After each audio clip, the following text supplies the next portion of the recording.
വചനം 4 വാക്കർത്ഥം. തഅറുജു കയറുന്നു, ആരോഹണം ചെയ്യും.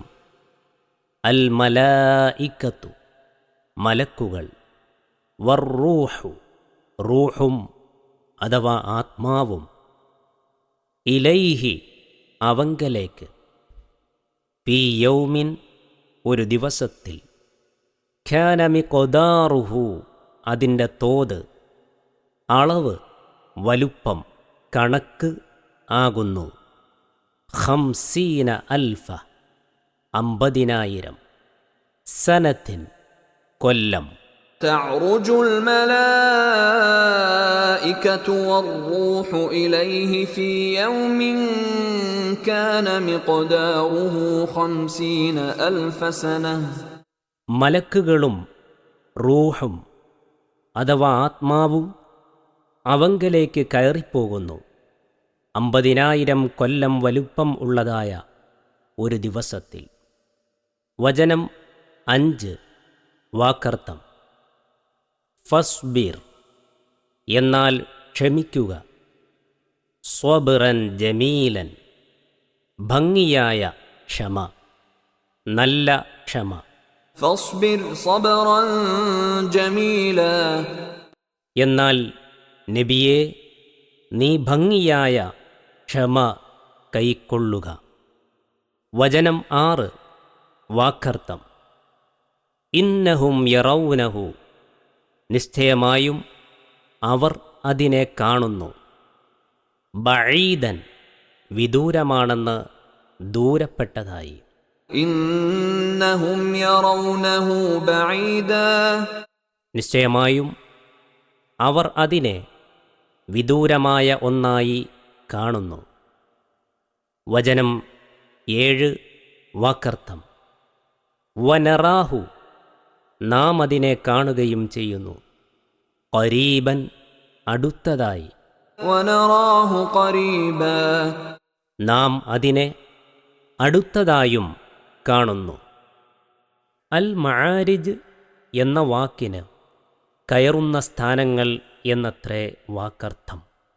കോണിപ്പടികൾ, സോപാനങ്ങൾ, ഉയർന്ന പദവികൾ, ആരോഹണമാർഗങ്ങൾ എന്നിങ്ങനെ പല അർത്ഥങ്ങളും അതുകൊണ്ട് ഉദ്ദേശിക്കപ്പെടുകയും ചെയ്യാം. എന്നാൽ അള്ളാഹുവിൻ്റെ വിശേഷണമായി കയറിച്ചെല്ലുന്ന സ്ഥാനങ്ങളുടെ അധിപൻ ദിൽ മആരിജ് എന്നു പറഞ്ഞതിൻ്റെ വ്യാഖ്യാനത്തിൽ ഒന്നിലധികം അഭിപ്രായങ്ങളുണ്ട്.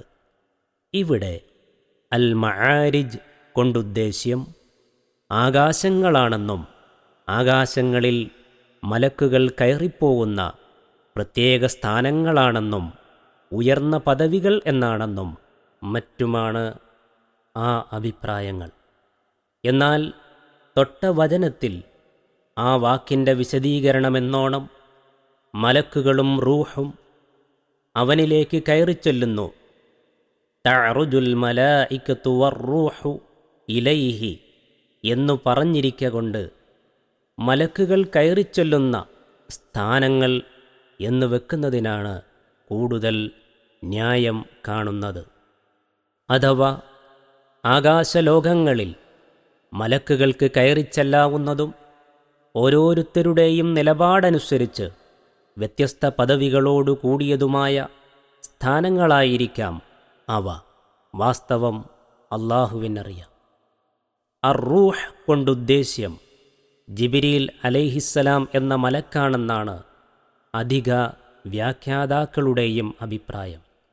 ജിബ്രീലിനെ ഉദ്ദേശിച്ച് റൂഹ് എന്നു പറയപ്പെടാറുണ്ട്. ഖുർആനിലും അങ്ങനെ ഉപയോഗിച്ചിരിക്കുന്നു. സൂറത്തു ശുഅറാ 193 വ്യാഖ്യാനവും നോക്കുക. അപ്പോൾ മലക്കുകളുടെ കൂട്ടത്തിൽ പ്രമുഖൻ അദ്ദേഹമായതുകൊണ്ട് മലക്കുകളെപ്പറ്റി മൊത്തത്തിൽ പ്രസ്താവിച്ച ശേഷം അദ്ദേഹത്തിൻ്റെ പേർ പ്രത്യേകം എടുത്തു പറഞ്ഞതായിരിക്കാം. മനുഷ്യാത്മാക്കളാണ് അതുകൊണ്ടുദ്ദേശ്യമെന്നത്രേ മറ്റൊരു അഭിപ്രായം. വേറെയും അഭിപ്രായമുണ്ട്. 50,000 കൊല്ലത്തെ വലുപ്പമുള്ള ദിവസം യൗമിൻ കാന മിഖ്ദാറുഹു 50 അൽഫ സന എന്നു പറഞ്ഞത് ഖിയാമത്ത് നാളാകുന്നു. തുടർന്നുള്ള ആയത്തുകൾ വായിക്കുമ്പോൾ ഇത് മനസ്സിലാകുന്നതാണ്. കൂടാതെ നബി വചനങ്ങളിൽ നിന്ന് ഇത് വ്യക്തമായും മനസ്സിലാക്കാം. നബി സല്ലല്ലാഹു അലൈഹി വസല്ലം അരുളിച്ചെയ്തതായി അബൂ ഹുറൈറ റളിയല്ലാഹു അൻഹു ഉദ്ധരിച്ച ഒരു ഹദീസിൽ ഇപ്രകാരം കാണാവുന്നതാണ്. കടമകൾ നിറവേറ്റാതെ ധനം നിക്ഷേപിച്ചു വെക്കുന്നവൻ്റെ ധനം തകിടുകളാക്കി നരകാഗ്നിയാൽ ചുട്ടുപഴുപ്പിച്ച് അവൻ്റെ നെറ്റിയും ഭാഗങ്ങളും മുതുകും അതുകൊണ്ട് പൊള്ളിക്കും. നിങ്ങൾ എണ്ണിവരുന്ന 50,000 കൊല്ലത്തെ വലുപ്പമുള്ള ഒരു ദിവസം അള്ളാഹു അവൻ്റെ അടിയാന്മാർക്കിടയിൽ വിധി കൽപ്പിക്കുന്നതുവരേക്കും അതങ്ങനെയിരിക്കും. പിന്നെ അവൻ്റെ വഴി ഒന്നുകിൽ സ്വർഗത്തിലേക്കോ അല്ലെങ്കിൽ നരകത്തിലേക്കോ അവൻ കാണും.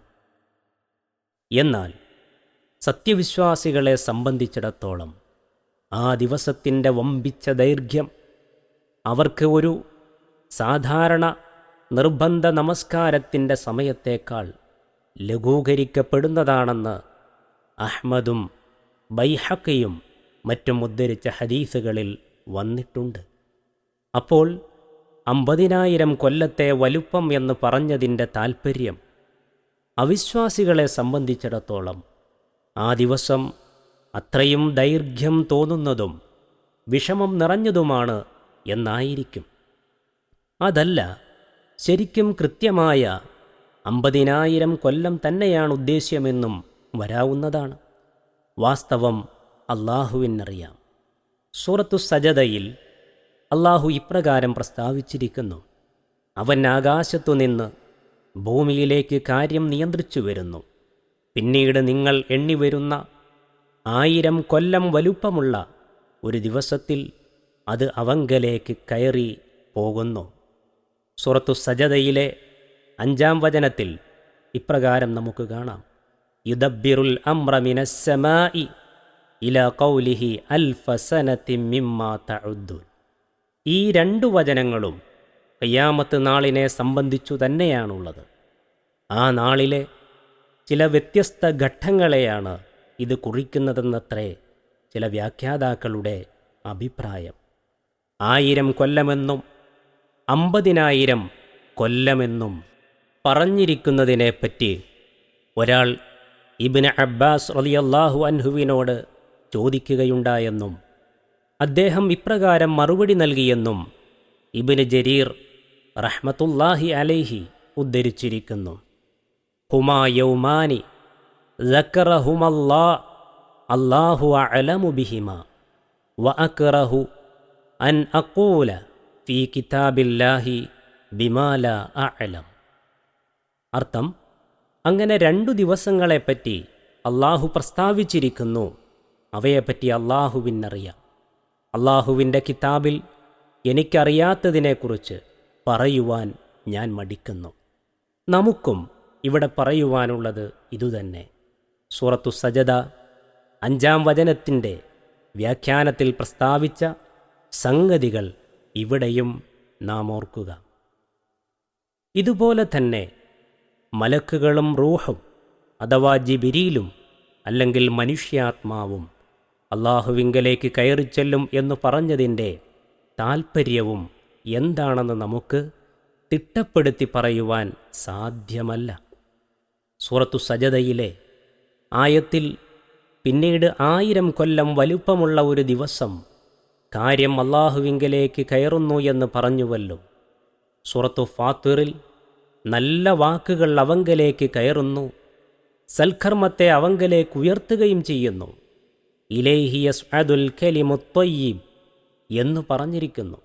ഈ 2 വചനങ്ങളും അവയുടെ വ്യാഖ്യാനത്തിൽ വായിച്ച സംഗതികളും ഇവിടെയും ഓർക്കുന്നത് നന്നായിരിക്കും. സൂറത്തു ഹൂദ് 123-ാം വചനത്തിൽ വഇലൈഹി യുർജഉൽ അംറു കുല്ലുഹു, കാര്യങ്ങളെല്ലാം അവങ്കലേക്ക് മടക്കപ്പെടുന്നു എന്ന് പറഞ്ഞിട്ടുള്ളതും പ്രസ്താവ്യമാകുന്നു. മലക്കുകളും റൂഹും അവങ്കലേക്ക് കയറും എന്ന വചനത്തിൻ്റെ താൽപ്പര്യം മനസ്സിലാക്കുന്നതിന് ഇതെല്ലാം സഹായകമായി തീരുന്നതാണ്. അന്തിമമായ നടപടിയുടെയും തീരുമാനത്തിൻ്റെയും ദിവസമാണല്ലോ ഖിയാമത്ത് നാൾ. അന്നു മലക്കുകളും ആത്മാക്കളുമെല്ലാം അള്ളാഹുവിൻ്റെ തിരുസന്നിധിയിൽ ഹാജരാകുമെന്നുള്ളതിൽ സംശയമില്ല. വളരെ വിചിത്രമായ ഒരു വ്യാഖ്യാനം ചില പുത്തൻ വ്യാഖ്യാനക്കാർ ഇവിടെ നടത്തിക്കാണുന്നു. മനുഷ്യൻ്റെ പുരോഗമനം ഇവിടം കൊണ്ട് അവസാനിക്കുന്നില്ല. മരണാനന്തരവും അവൻ പുരോഗമിച്ചുകൊണ്ടേയിരിക്കും. അങ്ങനെ ഒരു 50,000 കൊല്ലം അഥവാ ദീർഘമായ ഒരു കാലം കൊണ്ട് അവൻ പുരോഗമിച്ച് അല്ലാഹുവിങ്കലേക്ക് എത്തിച്ചേരും. ഇതിൽ മലക്കുകൾ അവനെ സഹായിച്ചുകൊണ്ടുമിരിക്കും എന്നൊക്കെയാണ് മലക്കുകളും റൂഹും അല്ലാഹുവിലേക്ക് കയറിച്ചെല്ലും എന്ന വാക്യത്തിന് ഇവർ നൽകുന്ന വ്യാഖ്യാനം. പുരോഗമനവാദികളാണെന്ന് സ്വയം അഭിമാനിക്കുന്നവരുടെ ദൃഷ്ടിയിൽ ഈ വ്യാഖ്യാനം ഒരു പക്ഷേ രസകരമായി തോന്നാമെങ്കിലും സത്യാന്വേഷികൾക്ക് ഇതിനോട് യോജിക്കുവാൻ മാർഗം കാണുന്നില്ല. കാരണം ഈ വ്യാഖ്യാനം മനുഷ്യനെ അല്ലാഹുവിനോളം ഉയർത്തുകയും അതേ സമയത്ത് അല്ലാഹുവിനെ മനുഷ്യനിലേക്ക് താഴ്ത്തുകയുമാണ് ചെയ്യുന്നതെന്ന് അല്പം ആലോചിച്ചാൽ അറിയാവുന്നതാണ്.